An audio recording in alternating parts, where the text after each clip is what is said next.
La vie vous a abandonné, rien ne vous marche, vous échouez presque à tout. Vous vous sentez écrasé sous le poids des forces ténébreuses, de l'isolement, de la solitude et des soucis quotidiens. Vous n'avez pas la paix et la tranquillité. Vous avez besoin d'accompagnement pour atténuer vos souffrances, pour développer la force et la puissance qui vous habitent. Suivez tous les matins Maître Maoulian Justin Dongbaoundé, grand initié aux lois et secrets de la vie. Avec Maître Maoulian Justin Dongbaoundé, vous allez abandonner vos solutions individualistes, source de vos malheurs et de vos errements. Vous allez découvrir la pensée métaphysique, seul gage de notre sortie collective du gouffre. Vous allez retrouver le chemin du mieux-être et de la joie de vivre.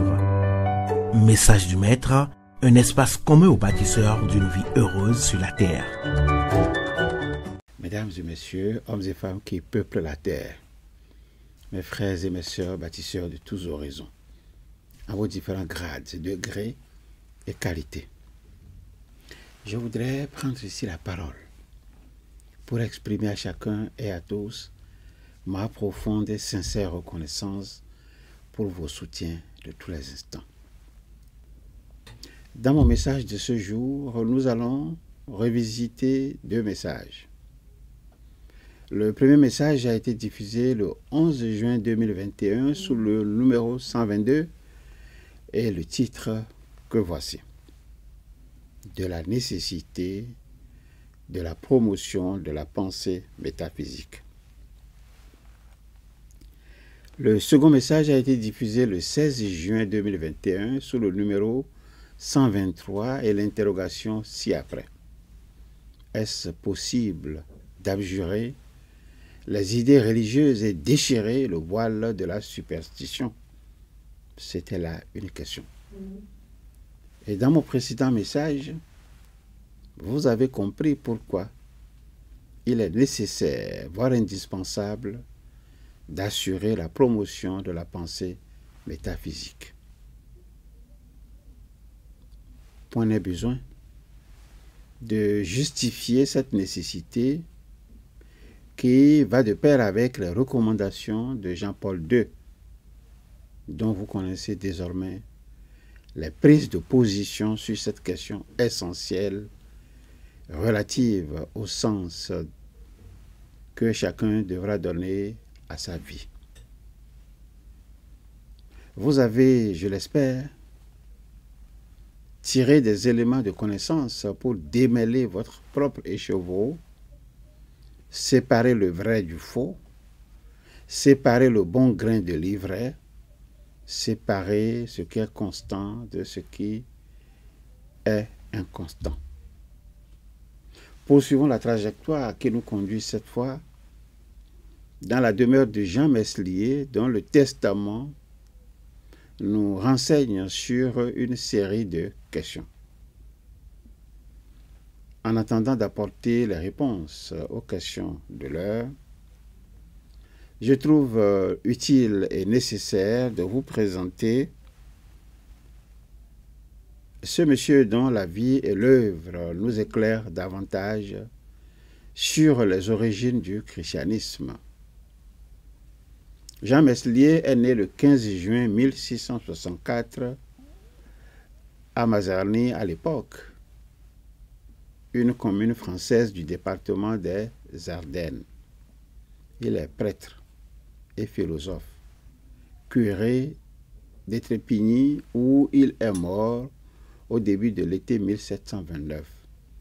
Son existence n'a été connue qu'à partir de la publication en 1762 par Voltaire, sous le titre de Testament de Jean Meslier, d'un texte qu'il présentait comme un extrait d'un texte beaucoup plus volumineux, retrouvé chez lui et dans lequel il professait avec détermination son athéisme et se livrait à une critique radicale des injustices de la société de son temps. Ce texte que je vais aujourd'hui vous présenter avait un titre original et ce titre s'appelle « Mémoire des pensées et sentiments de Jean Meslier ». Ce texte est considéré comme le texte fondateur de l'athéisme et de l'anticléricalisme militant en France. Jean Meslier est considéré comme le premier prêtre à avoir abjuré les idées religieuses et déchiré le voile de la superstition.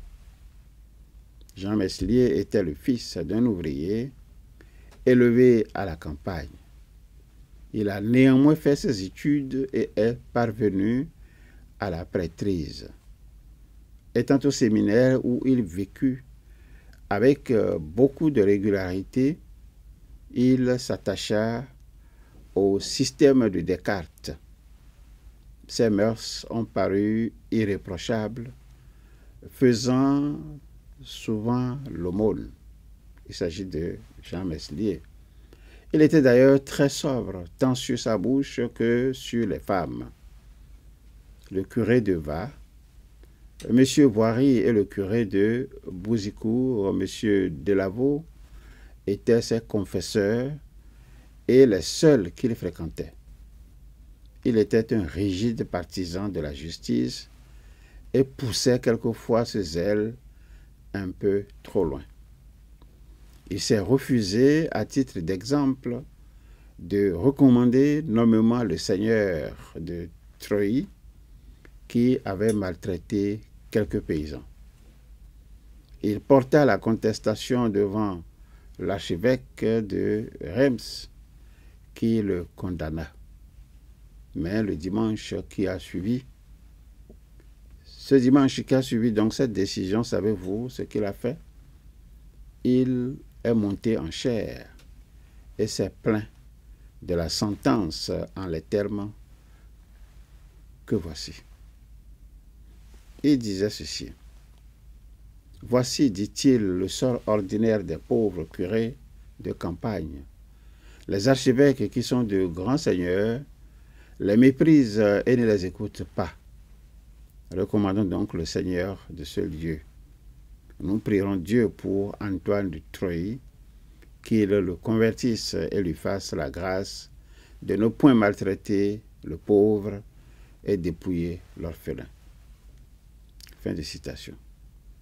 Ce Seigneur, présent à cette mortifiante recommandation, emporta de nouvelles plaintes au même archevêque qui fit venir Jean Meslier à Donchré, où il le maltraita de paroles. Il n'a guère eu depuis d'autres événements dans sa vie, ni d'autres bénéfices que celui des Trépignés. Son principal livre était la Bible, et ce n'est que là qu'il puisait ses sentiments. Il a fait à l'époque, de sa main, 3 copies de plaintes. Il porta au garde des Sceaux de France, via M. Leroux, procureur et avocat en Parlement à Mézières. Il est écrit à l'autre côté d'un gros papier gris qui sert d'enveloppe ceci. J'ai vu et reconnu les erreurs, les abus, les vanités, les folies et les méchancetés des hommes. Je les ai haïs et détestés. Je ne l'ai osé dire pendant ma vie, mais je le dirai au moins en mourant et après ma mort. Et c'est afin qu'on le sache que je fais et écris le présent mémoire, afin qu'il puisse servir de témoignage de vérité à tous ceux qui le verront et qui le liront si bon leur semble. Fin de citation. On a aussi trouvé parmi les livres de ce curé un imprimé des traités de M. de Fénelon, archevêque de Cambrai, édit de 1718 sur l'existence de Dieu et sur ses attributs, et les réflexions du père Tournemine, jésuite, sur l'athéisme, auquel traité il a mis ses notes en marge signées de sa main. Il avait écrit 2 lettres au curé de son voisinage pour leur faire part de ses sentiments. Il leur dit qu'il a consigné au greffe de la justice de sa paroisse une copie de son écrit en 366 feuillets, mais qu'il craint qu'on ne la supprime suivant le mauvais usage établi d'empêcher que les simples ne soient instruits. et ne connaissent la vérité. Ce curé, je vais nommer Jean Meslier, a travaillé toute sa vie en secret pour attaquer toutes les opinions qu'il croyait fausses. Il mourut en 1733, âgé de 55 ans. On a cru que, dégoûté de la vie, il s'était exprès refusé les aliments nécessaires parce qu'il ne voulut rien prendre, pas même un verre de vin. Par son testament, il a donné tout ce qu'il possédait, qui n'était pas considérable, à ses paroisses, et il a prié qu'on l'enterrât dans son jardin. On dit que le grand vicaire de Reims s'est emparé de la 3e copie de son texte. La question qui se pose suite à cette courte biographie de Jean Meslier est de savoir comment il est parvenu à embrasser, comme lui-même le dit souvent, comment il est parvenu à embrasser une profession si directement opposée à ses sentiments. La réponse dans les messages à venir. En attendant, je vous demande de continuer à vous familiariser avec cette invocation simple. Invocation à répéter chaque matin, 5 heures de préférence, et à intervalles réguliers de 2 heures jusqu'à 21 heures. Cette invocation simple, acceptez de la répéter après moi. Au commencement était la pensée. La pensée se manifesta sous la forme d'idées. L'idée prend corps dans notre conscience et se traduit par la parole, le geste ou l'écriture. Cette parole projetée sur la matière devient notre action. Je suis donc pensée, parole et action. Voilà l'invocation. Alors, si regarder en arrière vous cause du chagrin et regarder en avant vous inspire de la crainte, je vous suggère tout simplement de regarder tout près de vous, à côté de vous. J'y suis. Je, c'est l'ISEP.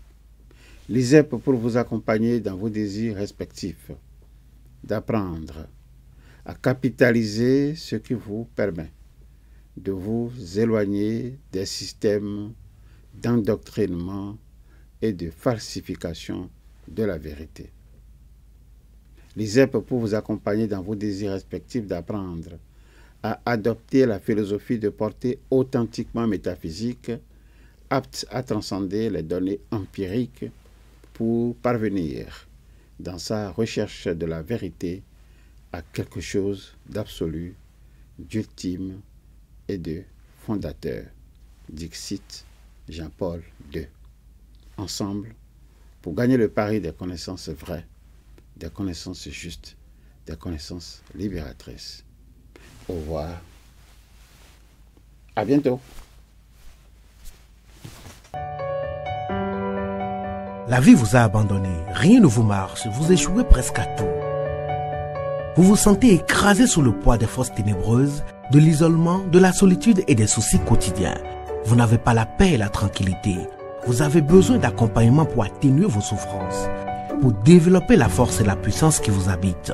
Suivez tous les matins Maître Maoulian Justin Dongbaoundé, grand initié aux lois et secrets de la vie. Avec Maître Maoulian Justin Dongbaoundé, vous allez abandonner vos solutions individualistes, source de vos malheurs et de vos errements. Vous allez découvrir la pensée métaphysique, seul gage de notre sortie collective du gouffre. Vous allez retrouver le chemin du mieux-être et de la joie de vivre. Message du Maître, un espace commun aux bâtisseurs d'une vie heureuse sur la terre.